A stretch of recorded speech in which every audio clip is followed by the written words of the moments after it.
नमस्कार दोस्तों और प्यारे बच्चों, आपका crack all exam YouTube channel में स्वागत है।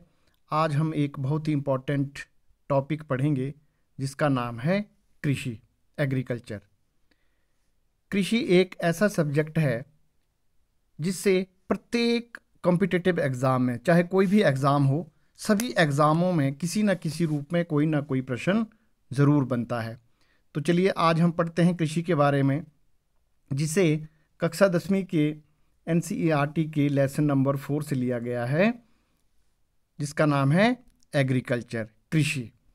तो कृषि के लिए हम इंग्लिश में एग्रीकल्चर शब्द का प्रयोग करते हैं। किसका? एग्रीकल्चर शब्द का प्रयोग करते हैं। जो एग्रीकल्चर है, इसकी उत्पत्ति अगर पूछ ली जाए तो यह लैटिन भाषा के शब्द से हुई है। एग्रीकल्चर किस भाषा का शब्द है? एग्रीकल्चर। जो एगर या एग्री, जिसका नाम होता है मृदा। क्या नाम होता है? मृदा, सोइल। क्या बोलते हैं एगर या एग्री को? मृदा या सोइल। और कल्चर होता है कृषि करना, अर्थात कृषि करना। इसका मतलब हुआ मृदा के ऊपर कृषि करना। एग्रीकल्चर का मतलब हुआ क्या है? कृषि। तो सबसे इम्पोर्टेंट तो पहला क्वेश्चन है कि भारत की जनसंख्या का कितना प्रतिशत हिस्सा कृषि पर निर्भर करता है? तो भारत की जनसंख्या का 64% या 2/3 प्रतिशत लोग क्या हैं? कृषि पर निर्भर करते हैं। नेक्स्ट क्वेश्चन है कि कृषि किस क्षेत्र या क्रिया का हिस्सा है? तो हमें पता है कि 3 प्रकार के क्रिया क्षेत्र पाए जाते हैं: प्राथमिक, द्वितीयक और तृतीयक क्षेत्र, प्राइमरी, सेकेंडरी एंड टर्शरी। तो कृषि क्या है? प्राथमिक क्रिया या क्षेत्र का हिस्सा है। क्वेश्चन नंबर 3 है कि भारत के कुल भौगोलिक क्षेत्रफल के लगभग कितने प्रतिशत भाग पर कृषि की जाती है? तो भारत का जो 100% जो एरिया है, मतलब भारत का जितना क्षेत्रफल है, उसका 51% पर, कितने प्रतिशत पर? 51% पर क्या की जाती है? कृषि की जाती है। और 4% पर क्या है? चरागाह है। मतलब 4% हमारा लैंड एरिया है, उसमें क्या करते हैं? हम अपने कैटल्स को चराते हैं। और 21% पे क्या है? वन है। और 24% भूमि क्या है? भारत की बंजर है। तो टोटल कितनी हो गई? 100%। कृषि कितने पे की जाती है? 51% पर। चरागाह कितने पर है? 4% पर। और वन कितने पर है? 21% पर। और बंजर कितनी है? 24% भूमि। ये जो वीडियो है आज की, इसमें बहुत ही इम्पोर्टेंट कंसेप्ट हैं, जैसे झूम खेती के बारे में कि विश्व के विभिन्न देशों में इसे झूम खेती को क्या कहा जाता है और भारत के विभिन्न राज्यों में क्या क्या कहा जाता है। तो वीडियो पर बने रहें और इस वीडियो का जरूर लाभ उठाएं। नेक्स्ट क्वेश्चन है क्वेश्चन नंबर 4 कि भारतीय अर्थव्यवस्था का मूल आधार क्या है? जो भारतीय अर्थव्यवस्था का जो बेस है वो क्या है? कृषि। एग्रीकल्चर क्या है? भारतीय अर्थव्यवस्था का मूल आधार है। क्योंकि हमने देखा कि भारत की 64% जनता या 2/3 जनता क्या है? हमारी कृषि पर निर्भर है। नेक्स्ट क्वेश्चन है क्वेश्चन नंबर 5 कि कृषि की मुख्य कितनी पद्धतियां हैं? तो कृषि की मुख्य 3 प्रकार की पद्धतियां हैं: प्रारंभिक या जीविका निर्वाह कृषि, गहन जीविका कृषि और वाणिज्यिक अथवा व्यापारिक कृषि। नेक्स्ट क्वेश्चन है क्वेश्चन नंबर 6 कि भारत में मुख्यतः कितने प्रकार की फसलों की बुआई की जाती है? तो मतलब कितने प्रकार की फसलें बीजी जाती हैं, बुआई की जाती हैं? तो ये हैं 3 प्रकार की। और ये जो 3 प्रकार हैं, इससे हमेशा ही कोई ना कोई प्रश्न जरूर बनता है कि ये कौन सी फसल से संबंधित है। इसमें हमें किसी फसल का नाम दे दिया जाता है, बोलते हैं कि यह किस फसल से संबंधित रखता है, रबी से, खरीफ से या जायद से। तो इसको कृपया ध्यान से सुने। रबी फसल नंबर 1 है रबी फसल, जिसकी मुख्य फसल जिसमें उगाई जाती है गेहूँ, जौ, चना, मटर, सरसों, मसूर तथा आलू। इसके जो एग्जाम्पल है याद रखेंगी, ये एग्जाम्पल पूछे जाते हैं और पूछा जाता है ये किस फसल का उदाहरण है। तो जो रबी फसल है उसमें गेहूँ, जौ, चना, मटर, सरसों, मसूर तथा आलू उगाए जाते हैं। तो ये जो रबी फसल है यह अक्टूबर नवंबर में बीजी जाती है, मतलब सर्दी के दिनों में बीजी जाती है और मार्च अप्रैल में इसकी कटाई की जाती है। मार्च अप्रैल में ये पककर तैयार हो जाती है और इसकी कटाई की जाती है। तो दूसरी महत्वपूर्ण फसल है हमारी खरीफ फसल। तो खरीफ फसल के मुख्य उदाहरण हैं चावल, ज्वार, बाजरा, मक्का, तिल और मूंगफली, उड़द, कपास, रागी, सोयाबीन इत्यादि। तो ये क्या है, खरीफ फसल के उदाहरण हैं। एक बार इनको हम फिर से रिवाइज कर लेते हैं। क्या क्या मुख्य फसल हैं खरीफ फसल की? चावल, ज्वार, बाजरा, मक्का, तिल, मूंगफली, उड़द, कपास, रागी, सोयाबीन इत्यादि। तो ये क्या है, खरीफ फसल के उदाहरण हैं। तो जो खरीफ फसल है जून जुलाई में इसकी बुआई की जाती है मॉनसून के सीजन में, और अक्टूबर नवंबर में इसकी कटाई की जाती है।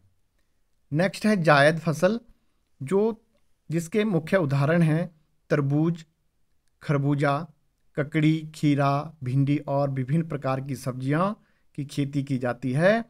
तो यह जो जायद फसल होती है मार्च अप्रैल में इसको बीजा जाता है और जून जुलाई में इसकी कटाई की जाती है। ये जो खरीफ और रबी फसल के बीच का जो समय होता है उस समय में ही जायद फसल को बोया जाता है, उसी समय ही जायद फसल की बुआई होती है। नेक्स्ट इंपॉर्टेंट कंसेप्ट है कर्तन दहन प्रणाली, स्लैश एंड बर्न कृषि क्या है? तो जंगल या जमीन के टुकड़े को साफ करके उसकी उर्वरकता कम होने तक जो कृषि की जाती थी उसको क्या बोलते हैं? झूम कृषि कहते हैं। इसमें एक इलाके को साफ करके वहाँ जब तक फसल अच्छी होती तब तक वहाँ पर फसलें बीजी जाती हैं और फिर दूसरी जगह चले जाते हैं लोग, उसको क्या बोलते हैं? झूम कृषि। तो इस झूम कृषि को विश्व के विभिन्न भागों में क्या क्या किस नाम से जाना जाता है, इसको बहुत बार एग्जामों में पूछा जाता है, तो इसको ध्यान से सुने। मैक्सिको और मध्य अमेरिका के इलाके में, मध्य अमेरिका और मैक्सिको में इसको मिल्पा के नाम से जाना जाता है। जो झूम कृषि है, स्लैश या बर्न कृषि है, उसको किस नाम से जाना जाता है? मैक्सिको और मध्य अमेरिका में मिल्पा नाम से। वेनेजुएला में कोनुको नाम से जाना जाता है। किस नाम से? कोनुको। वेनेजुएला में कोनुको। ब्राज़ील में रोका लगा देते हैं हम। ब्राज़ील में किस नाम से जानते हैं? रोका नाम से जानते हैं झूम कृषि को। और मध्य अफ्रीका में मसौले नाम से जाना जाता है। इंडोनेशिया में लदांग और वियतनाम में रे के नाम से जाना जाता है। एक बार फिर से देख लें इसको। मैक्सिको और मध्य अमेरिका में मिल्पा, वेनेजुएला में कोनुको, ब्राज़ील में रोका, मध्य अफ्रीका में मसोले, इंडोनेशिया में लदांग और वियतनाम में रे के नाम से स्लैश एंड बर्न या झूम कृषि को इन नामों से जाना जाता है। नेक्स्ट है भारत के विभिन्न राज्यों में झूम कृषि को किस नाम से जाना जाता है? तो जो झूम कृषि है ज़्यादातर उत्तर पूर्वी राज्यों असम, मेघालय, मिजोरम और नागालैंड में किस नाम से जाना जाता है? झूम कृषि के नाम से जाना जाता है। और जो मणिपुर है, मणिपुर राज्य में झूम कृषि को पालमू के नाम से जाना जाता है। किस नाम से? पालमू नाम से। छत्तीसगढ़ का जो बस्तर जिला है और जो हमारा अंडमान निकोबार द्वीप समूह है उसमें दीपा के नाम से जाना जाता है। किस नाम से? दीपा के नाम से। मध्य प्रदेश में बैवर या दहिया के नाम से। आंध्र प्रदेश में पोडू या पेंडा के नाम से। उड़ीसा में पामाडाबी या कॉमन या बरिंगा। 3 नाम हैं जो एक ही खेती के 3 नाम हैं उड़ीसा में, पामाडाबी, कॉमन और बरिंगा। जो पश्चिम घाट है हमारा, पश्चिम घाट में झूम कृषि को कुमारी के नाम से जाना जाता है। और दक्षिणी पूर्वी राजस्थान में बॉलरे या बाल्टरे नाम से जाना जाता है। और जो हम पहाड़ी क्षेत्र है, हिमालयन क्षेत्र है, उसमें झूम कृषि को खील के नाम से जाना जाता है। और झारखंड में कुरुबा के नाम से जाना जाता है। एक बार फिर से हम इनको देख लें कि भारत में झूम कृषि को अलग अलग राज्यों में क्या कहा जाता है। उत्तर पूर्वी राज्यों असम, मेघालय, मिजोरम और नागालैंड में झूम कृषि कहा जाता है। मणिपुर में क्या कहा जाता है, पामलू। छत्तीसगढ़ के बस्तर जिले और अंडमान निकोबार द्वीप समूह में दीपा के नाम से। मध्य प्रदेश में बैवर या दहिया के नाम से। और आंध्र प्रदेश में पोडू या पेंडा के नाम से। उड़ीसा में पामा डाबी या कॉमन या बरिंगा के नाम से। और पश्चिमी घाट में कुमारी के नाम से। दक्षिणी पूर्वी राजस्थान में बॉलरे या वॉल्टरे के नाम से। और हिमालय क्षेत्र में खील के नाम से। और झारखंड में कुरुबा के नाम से स्लैश एंड बर्न एग्रीकल्चर को जाना जाता है। नेक्स्ट क्वेश्चन है क्वेश्चन नंबर 8 कि भारत की मुख्य खाद्य फसल क्या है। तो भारत की मुख्य खाद्य फसल क्या है, चावल है। भारत की मुख्य खाद्य फसल क्या है, चावल है। जो कहाँ की मुख्य ये जो चावल है कहाँ के हैं, भारत और इंडोनेशिया में ही ये क्या हैं पाए तो सभी जगह जाते हैं, लेकिन ये मुख्य फसल कहाँ की है, नेटिव स्पीसीज कहाँ की है, ये भारत और इंडोनेशिया की, जिसे इंडो या इंडो चाइना भी कहा जाता है। और जो कृष्णा गोदावरी डेल्टा है उसको चावल का कटोरा के नाम से जाना जाता है, क्योंकि इस कृष्णा गोदावरी डेल्टा में इसकी बहुत ज़्यादा कृषि होती है। तो चावल के लिए 25 डिग्री सेल्सियस तापमान और 100 सेंटीमीटर से अधिक बारिश की आवश्यकता है। जहाँ पर बारिश कम होती है वहाँ पर इसके लिए सिंचाई की ज़रूरत भी पड़ती है। नेक्स्ट है, भारत में चावल का जो क्षेत्रफल है संसार में सबसे अधिक है। जो जिस क्षेत्रफल में, जिस इलाके में, भारत में जितने इलाके में क्या की जाती, कृषि की जाती है, वो संसार में क्या है, सबसे अधिक है। और चीन के बाद भारत का क्या है, दूसरा स्थान है। मतलब उत्पादन में क्या है, पहले स्थान पर चाइना है और दूसरे स्थान पर भारत है। और ये जो चावल की जो सबसे ज़्यादा फसल होती है, नंबर 1 पे पश्चिम बंगाल है, नंबर 2 पे पंजाब और नंबर 3 पे उत्तर प्रदेश है।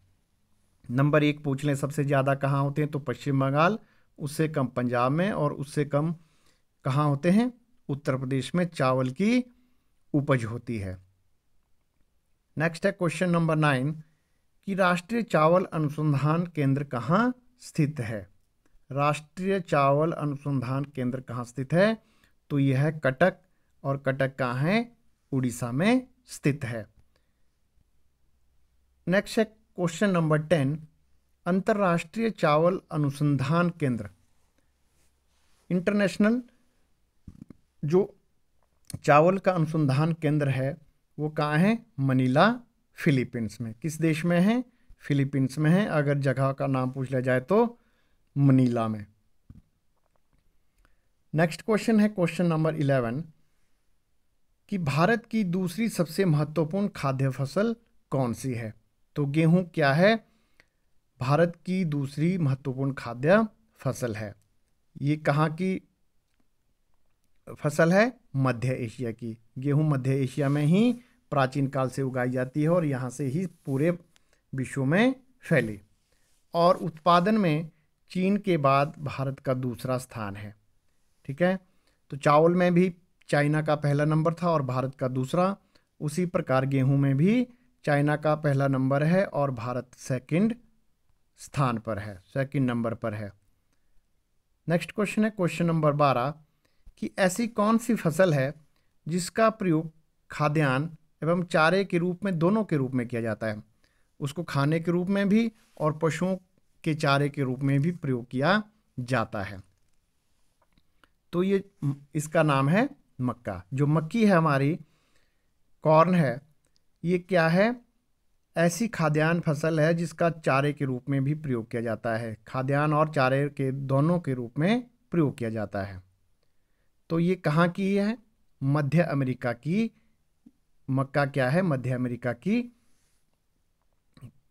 मुख्य फसल है। यहाँ से यह पूरे विश्व में फैली।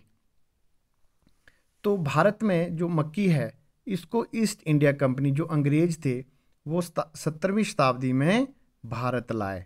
कौन लाए थे? ईस्ट इंडिया कंपनी के अधिकारी या अंग्रेज लाए थे। तो जो मक्की का उत्पादन भारत में सबसे ज़्यादा कर्नाटक में होता है, उसके दूसरे स्थान पर महाराष्ट्र है और तीसरे स्थान पर मध्य प्रदेश। क्वेश्चन नंबर 13 है कि विश्व में दालों का सबसे बड़ा उत्पादक तथा उपभोक्ता देश कौन है? वह है हमारा प्यारा देश भारत। सबसे ज़्यादा दालों का उत्पादन भारत में होता है और सबसे ज़्यादा दालें कौन खाता है? इंडिया ही खाता है, इंडियंस खाते हैं। तो जो सबसे बड़ा उत्पादक राज्य है दालों का, वो कौन है? मध्य प्रदेश। और ये जो दलहनी फसलें होती हैं, वायु से नाइट्रोजन क्या करती हैं? संचित करती हैं। वायु से नाइट्रोजन लेकर क्या करती हैं? संचित करती हैं। और इसमें एक बैक्टीरिया होता है, जीवाणु होता है, जिसका नाम क्या होता है? राइजोबियम।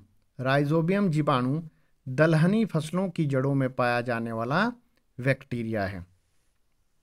और नंबर 1 पे मध्य प्रदेश है दाल उगाने में, दूसरे नंबर पे राजस्थान और तीसरे नंबर पर महाराष्ट्र है। नेक्स्ट क्वेश्चन है क्वेश्चन नंबर 14 कि अंतर्राष्ट्रीय दलहन वर्ष कब मनाया गया? तो दालों के प्रति जागरूकता फैलाने के लिए जो अंतर्राष्ट्रीय दलहन वर्ष है, वो कब मनाया गया? 2016 में। कब मनाया गया? 2016 में अंतर्राष्ट्रीय दलहन वर्ष मनाया गया। तो जो मूंगफली है, मूलतः कहाँ का पौधा है? ब्राज़ील का। कहाँ का पौधा है? ब्राज़ील का। और इसके जो मूंगफली होती है, उसमें 42% तेल पाया जाता है। और इसमें सबसे ज़्यादा उत्पादन कहाँ होता है? नंबर 1 पे गुजरात, नंबर 2 पे राजस्थान है और नंबर 3 पे आंध्र प्रदेश है।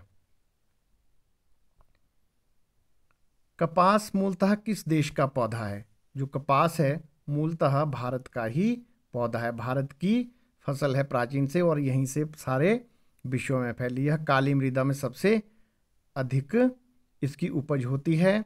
और महाराष्ट्र में जो कपास है, इसको श्वेत स्वर्ण या सफ़ेद सोना के नाम से जाना जाता है। और सबसे अधिक उत्पादन कपास का गुजरात में होता है, नंबर 2 पे महाराष्ट्र और नंबर 3 पे तेलंगाना राज्य है। नेक्स्ट क्वेश्चन है कि किस फसल में भारत विश्व का अग्रणी उत्पादक तथा निर्यातक देश है? उत्पादन भी और निर्यातक भी है। तो इसमें कौन सी फसल है? चाय। चाय एक ऐसी फसल है जो भारत में सबसे ज़्यादा उगाई जाती है और इसका निर्यात भी भारत करता है। ये जो चाय है मूलतः यूनान के पठार का पौधा है। कहाँ का? यूनान के पठार का पौधा है। अंग्रेजों ने 1841 में इसकी पहली बुआई भारत में कहाँ की? दार्जिलिंग में की। और दूसरा साथ में असम, जिसको हम कछार के नाम से जानते थे, अब इसको हम असम के नाम से जानते हैं, और नीलगिरी में की थी। 1841 में ये जो चाय के पौधे हैं भारत में अंग्रेजों ने 1841 में पहले दार्जिलिंग, असम और नीलगिरी में लगवाए। और जो ये दार्जिलिंग की चाय है, इसको भौगोलिक संकेतक या जीआई टैग कब मिला था? 2004 में दार्जिलिंग की चाय को जीआई टैग प्राप्त हुआ था। तो जो चाय है, इसमें कैफीन तथा टैनिन क्या पाया जाता है? प्रचुर मात्रा में पाया जाता है। अगर पूछा जाए कि चाय में क्या पाया जाता है, तो कैफीन और टैनिन क्या प्रचुर मात्रा में पाया जाता है। और जो कांगड़ा चाय है इसको 2023 में यूरोपियन यूनियन द्वारा क्या दिया गया, भौगोलिक संकेतक दिया गया। और 2005 में इसे भारत सरकार द्वारा भी जीआई टैग प्रदान किया गया था। तो चाय का सबसे ज़्यादा उत्पादन असम में होता है, नंबर 2 पे है पश्चिम बंगाल और नंबर 3 में कौन है, तमिलनाडु। नेक्स्ट क्वेश्चन है कि रबड़ का उत्पादन भारत के किस प्रदेश में किया जाता है। तो रबड़ का उत्पादन कहाँ किया जाता है, केरल में। जो रबड़ है 1876 में सर हेनरी विलियम्स, किसने, सर हेनरी विलियम्स भारत लाए थे और उत्पादन में भारत का इसमें क्या है, चौथा स्थान है। नेक्स्ट है मसाले का बागान किस राज्य को कहा जाता है। तो मसाले का बागान केरल को कहा जाता है। किस मसाले को भारत का काला सोना कहा जाता है। तो काली मिर्च को काला सोना कहा जाता है। नेक्स्ट है कि तंबाकू और आलू की खेती कौन भारत लाया। तो तंबाकू और आलू की खेती पुर्तगाली भारत लाए थे 16वीं शताब्दी में, और साथ में ही ये प्रिंटिंग प्रेस भी भारत लाए थे। तंबाकू, आलू और प्रिंटिंग प्रेस। नेक्स्ट क्वेश्चन है कि जूट को अन्य किस नाम से जाना जाता है। जो जूट है हमारा, इसको अन्य किस नाम से जाना जाता है, सुनहरा रेशे के नाम से जाना जाता है, गोल्डन फाइबर के नाम से इसको जाना जाता है।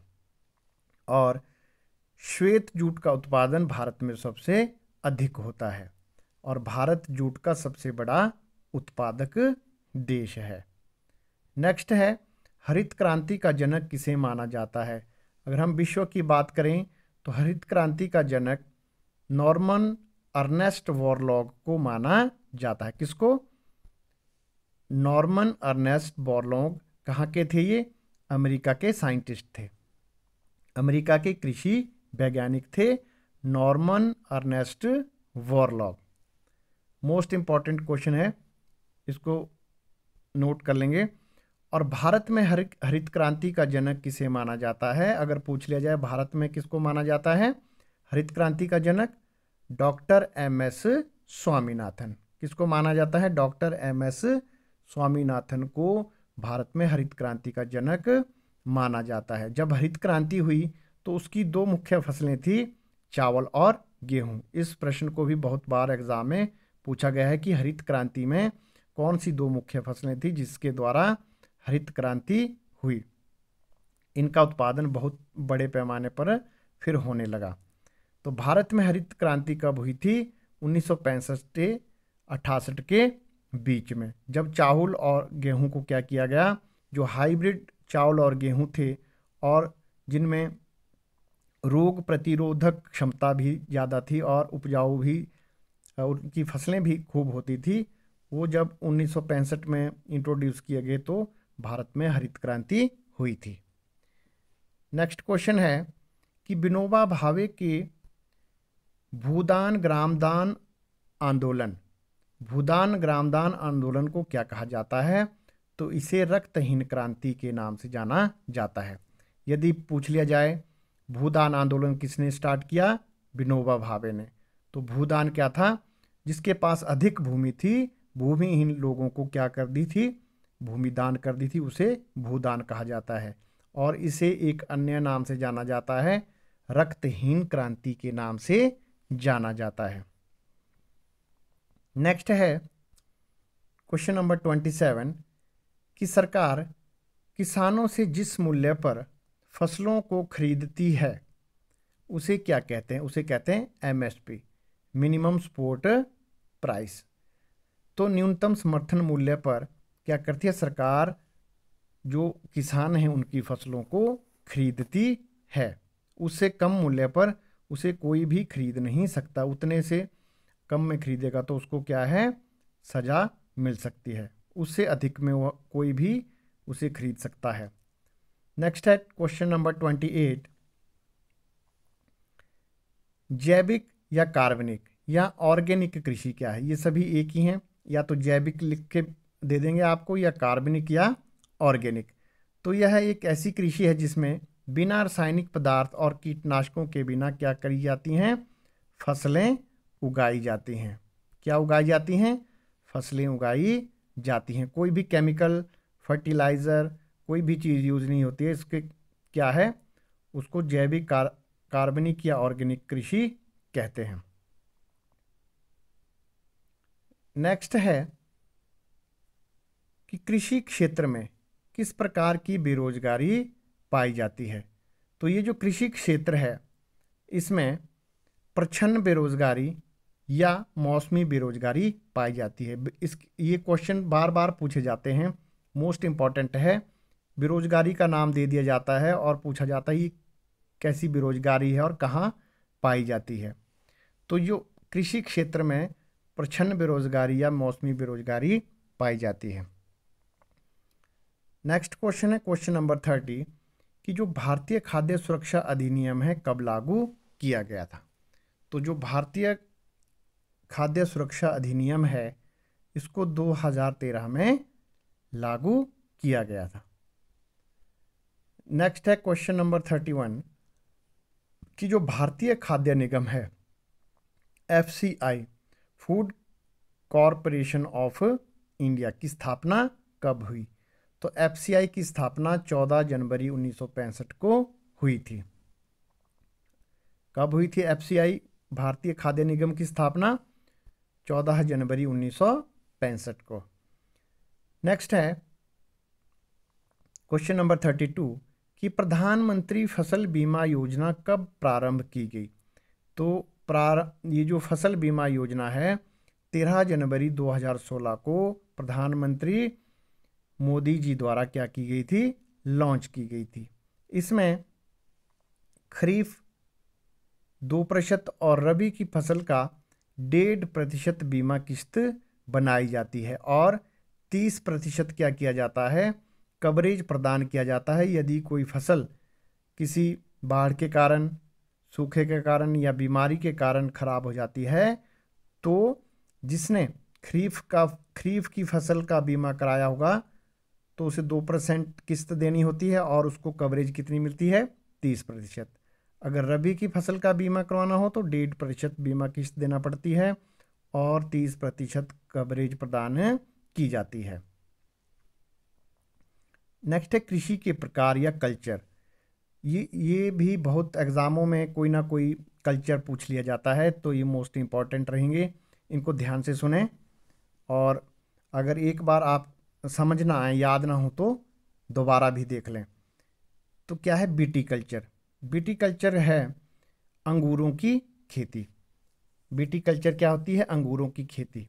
और पीसीकल्चर क्या होता है, मछली की खेती या उत्पादन। खेती तो हम नहीं बोल सकते, उत्पादन पीसीकल्चर।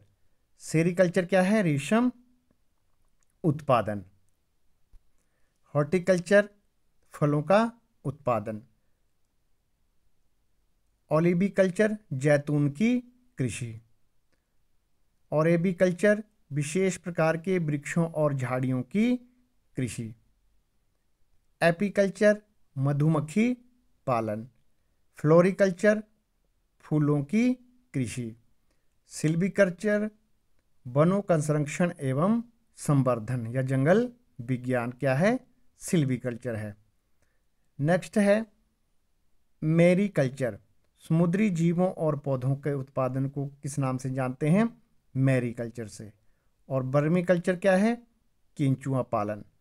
और एरोपोनिक क्या है, पौधों को हवा में उगाना। और पोमोलॉजी क्या होती है, फल विज्ञान। एक बार कल्चर को दोबारा देख लें। विटीकल्चर अंगूरों की खेती। पीसीकल्चर मछली उत्पादन। सेरीकल्चर रेशम उत्पादन। हॉर्टिकल्चर फलों का उत्पादन। और ओलिविकल्चर जैतून की कृषि। अरेबिकल्चर विशेष प्रकार के वृक्षों और झाड़ियों की कृषि। और एपीकल्चर मधुमक्खी पालन। फ्लोरिकल्चर फूलों की कृषि। सिल्वीकल्चर वनों का संरक्षण एवं संवर्धन या जंगल विज्ञान कहा जाता है इसको। तथा मैरीकल्चर समुद्री जीवों और पौधों का उत्पादन, वर्मीकल्चर, केंचुआ पालन, एरोपोनिक पौधों को हवा में उगाना, और पोमोलॉजी क्या होती है, फल विज्ञान। नेक्स्ट है कृषि से संबंधित मुख्य क्रांतियां। हरित क्रांति क्या है, खाद्य उत्पादन से संबंधित है। चावल और गेहूं क्या है, इसकी मुख्य फसलें थी। दूसरा है सुनहरी क्रांति, फल एवं सब्जी उत्पादन, बागानी, उद्यान कृषि से संबंधित क्रांति को क्या बोलते हैं, सुनहरी क्रांति। फल सब्जी के उत्पादन की क्रांति को क्या कहा गया है, सुनहरी क्रांति। श्वेत क्रांति क्या है, दुग्ध उत्पादन को क्या बोलते हैं, श्वेत क्रांति। कृष्ण या काली क्रांति, खनिज तेल और पेट्रोलियम से संबंधित क्रांति को क्या बोलते हैं, उत्पादन को क्या बोलते हैं, काली क्रांति या कृष्ण क्रांति। नीली क्रांति, मत्स्य उत्पादन। गोल क्रांति, आलू उत्पादन। भूरी क्रांति, उर्वरक उत्पादन। पीली क्रांति, तिलहन उत्पादन। रजत क्रांति, अंडा उत्पादन। और इंद्रधनुषी क्रांति, कृषि संबंधी समग्र क्रांति। इसको नवीन कृषि नीति 2008 में निर्धारित किया गया। यह कृषि को समग्र क्रांति के क्या बोलते हैं, इंद्रधनुषी क्रांति। अमृत क्रांति क्या है, नदियों को जोड़ने की योजना है। नदियों को आपस में जोड़कर जहाँ पर पानी की कमी है वहाँ पर पानी को भेजना। नेक्स्ट है सदाबहार क्रांति, कृषि उत्पादन को दोगुना करना और टिकाऊ कृषि। गुलाबी क्रांति प्याज उत्पादन से संबंधित है। और लाल क्रांति किससे संबंधित है, मांस एवं टमाटर से संबंधित है। कृषि से संबंधित क्रांतियों को एक बार दोबारा देख लें। हरित क्रांति, खाद्य उत्पादन। सुनहरी क्रांति, फल एवं सब्जी उत्पादन। श्वेत क्रांति, दुग्ध उत्पादन। कृष्ण या काली क्रांति, खनिज तेल पेट्रोलियम से संबंधित। नीली क्रांति, मत्स्य उत्पादन। गोल क्रांति, आलू उत्पादन। भूरी क्रांति, उर्वरक उत्पादन। पीली क्रांति, तिलहन उत्पादन। रजत क्रांति, अंडा उत्पादन। और इंद्रधनुषी क्रांति, कृषि संबंधी समग्र क्रांति। नवीन कृषि नीति 2008 में इसको निर्धारित किया गया। और अमृत क्रांति क्या है, नदियों को जोड़ने की योजना है। सदाबहार क्रांति क्या है, कृषि उत्पादन को दोगुना करना और टिकाऊ कृषि। गुलाबी क्रांति, प्याज उत्पादन। और लाल क्रांति क्या है, मांस एवं टमाटर उत्पादन। तो ये थे मुख्य मुख्य प्रश्न। इन सबको हम एक बार दोबारा से क्विक रिवीजन ले लेते हैं इन सबका। तो ये जो कृषि जो टॉपिक है, इससे हमेशा ही प्रश्न बनते आए हैं और इसे कृपया ध्यान से सुनें, क्योंकि हर एग्ज़ाम में, चाहे कोई भी एग्ज़ाम हो, हर एग्ज़ाम में एक प्रश्न अवश्य ही आता है, नहीं तो 2-3 प्रश्न आते ही आते हैं। तो कम से कम एक वीडियो से आप एक प्रश्न अपना पूरा कर लें, ताकि आपको क्या मिले, दूसरों से आगे रहें आप। तो कृषि क्या है, एग्रीकल्चर शब्द है, लैटिन भाषा का शब्द है। एगर या एग्री का मतलब होता है मृदा, और कल्चर का मतलब होता है कृषि या खेती करना। भारत की 64% जनसंख्या या 2/3 जनसंख्या क्या है, कृषि पर निर्भर है। और कृषि क्या है, प्राथमिक क्षेत्र का हिस्सा है। और भारत में 51% हिस्से पर क्या की जाती है, कृषि की जाती है। और 4% पर चरागाह हैं, 21% पर वन हैं, और 24% भूमि क्या है, भारत की बंजर है। भारतीय अर्थव्यवस्था का मूल आधार क्या है, कृषि है। कृषि की 3 मुख्य पद्धतियां हैं, प्रारंभिक या जीविका निर्वाह कृषि, गहन जीविका कृषि, वाणिज्यिक अथवा व्यापारिक कृषि। और भारत में मुख्यतः तीन प्रकार की फसलें उगाई जाती हैं या बुआई की जाती है। रबी की फसल है, जिसका मुख्य उदाहरण है गेहूं, जौ, चना, मटर, सरसों, मसूर तथा आलू। इसकी बुआई अक्टूबर नवंबर में हो जाती है रबी फसलों की, और मार्च अप्रैल में रबी फसल की कटाई हो जाती है। दूसरी है खरीफ फसल। खरीफ फसल क्या है, जिसके मुख्य उदाहरण है चावल, ज्वार, बाजरा, मक्का, तिल और मूंगफली, उड़द, कपास, रागी, सोयाबीन। जून जुलाई में खरीफ फसल की बुआई हो जाती है और अक्टूबर नवंबर में इसको काट लिया जाता है। और रबी और खरीफ फसल के बीच में एक फसल और बोई जाती है, जिसको हम क्या बोलते हैं, जायद फसल के नाम से जानते हैं, जिसके मुख्य उदाहरण हैं तरबूज, खरबूज या खरबूजा, ककड़ी, खीरा, भिंडी और विभिन्न प्रकार की सब्जियां। और मार्च अप्रैल में इसकी बुआई हो जाती है और जून जुलाई तक इसकी कटाई कर ली जाती है। स्लैश एंड बर्न कर्तन दहन प्रणाली क्या होती है, जमीन के टुकड़े को साफ करके उस पर कुछ समय के लिए कृषि करना, जब तक क्या हो वहाँ पर उर्वरकता बनी रहती है। और इसको विश्व के विभिन्न भागों में किन किन नामों से जाना जाता है, मैक्सिको और मध्य अमेरिका में मिल्पा, वेनेजुएला में कोनुको, ब्राज़ील में रोका, मध्य अफ्रीका में मसोले, इंडोनेशिया में लदांग और वियतनाम में रे के नाम से स्लैश एंड बर्न एग्रीकल्चर को जाना जाता है। भारत के विभिन्न राज्यों में, उत्तरी पूर्वी राज्यों में असम, मेघालय, मिजोरम और नागालैंड में झूम कृषि कहा जाता है। मणिपुर में पामलू कहा जाता है। छत्तीसगढ़ के बस्तर जिले और अंडमान निकोबार द्वीप समूह में दीपा के नाम से जाना जाता है। मध्य प्रदेश में बैवर या दहिया के नाम से जाना जाता है। आंध्र प्रदेश में पोडू या पेंडा के नाम से जाना जाता है। उड़ीसा में पामा डाबी या कॉमन या बरिंगा के नाम से जाना जाता है। पश्चिमी घाट में कुमारी के नाम से जाना जाता है। और दक्षिणी पूर्वी राजस्थान में बॉलरे या वॉल्टरे के नाम से जाना जाता है। और हिमालयन क्षेत्र में स्लैश एंड बर्न एग्रीकल्चर को खील के नाम से जाना जाता है तथा झारखंड में कुरुबा के नाम से जाना जाता है। भारत की मुख्य खाद्य फसल चावल है और चावल का कटोरा कृष्णा गोदावरी के डेल्टा को कहते हैं। 25 डिग्री सेल्सियस इस चावल की खेती के लिए तापमान चाहिए और 100 सेंटीमीटर से अधिक बारिश। और चावल का क्षेत्रफल भारत में क्या है, पूरे विश्व में सबसे अधिक है। और चावल उत्पादन में भारत का दूसरा स्थान है। प्रथम स्थान किसका है, चाइना का।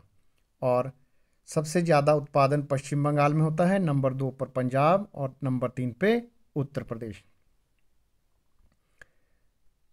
राष्ट्रीय चावल अनुसंधान केंद्र कहाँ है, कटक, उड़ीसा में। अंतर्राष्ट्रीय चावल अनुसंधान केंद्र कहाँ है, मनीला, फिलीपींस में। भारत की दूसरी सबसे महत्वपूर्ण खाद्य फसल कौन सी है, गेहूं, जो कि मध्य एशिया का पौधा है। चीन के बाद भारत का दूसरा स्थान है उत्पादन में। और उत्पादन में राज्य सबसे पहले प्रथम स्थान पर उत्तर प्रदेश, दूसरे पे पंजाब और तीसरे पे मध्य प्रदेश।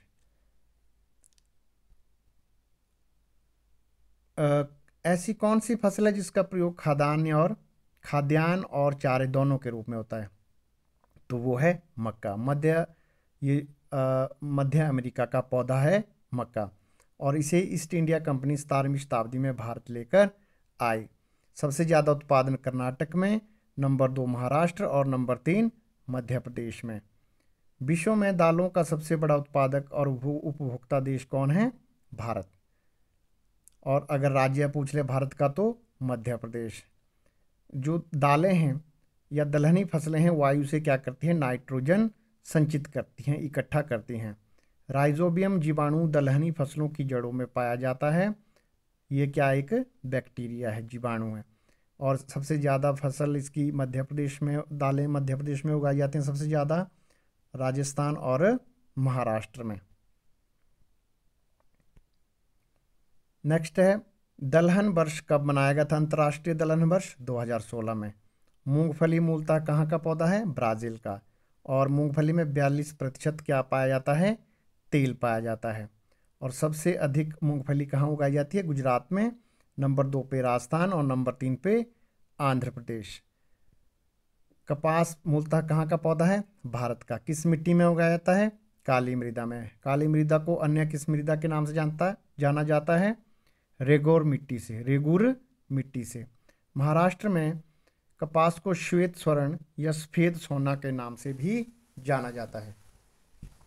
और कपास का सबसे अधिक उत्पादन होता है गुजरात में, नंबर 2 पे महाराष्ट्र और नंबर 3 पे तेलंगाना।